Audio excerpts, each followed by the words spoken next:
সবাইকে আসসালামু আলাইকুম। এই সংসদের সবচেয়ে সবচেয়ে সৌন্দর্য হলো স্বৈরাচার সরকার, যার বিরুদ্ধে আমরা 15 বছর লড়াই করেছি, তাদের পক্ষের কোনো মানুষ এই সংসদে নেই।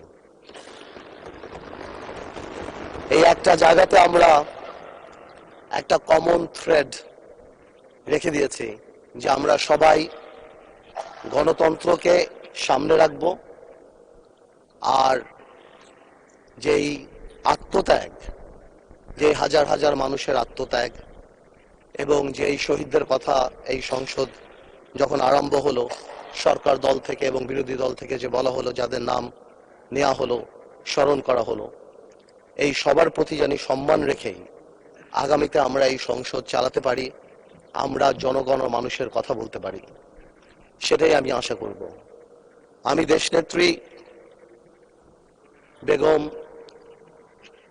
খালেদা জিয়ার ব্যাপারে কথা বলতে গেলে আমি অনেকক্ষণ কথা বলতে পারি, আমি বেশিক্ষণ বলবো না, আমি এখানে এতক্ষণ বলবো যেই আত্মত্যাগ 17 বছরে আমি ব্যক্তিগতভাবে কাছ থেকে দেখতে পেয়েছি,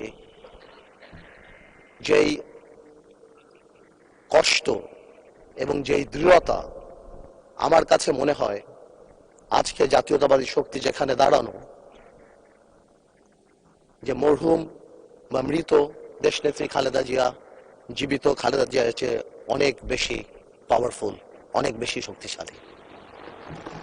এবং আজকে এটাও মাথায় রাখতে হবে আমাদের সবাই যে কোনোভাবেও আমরা আমাদের দেশ নেত্রীর এই আত্মত্যাগকে কোনোভাবেও আমরা আন্ডারমাইন না করি আগামী দিনগুলোতে।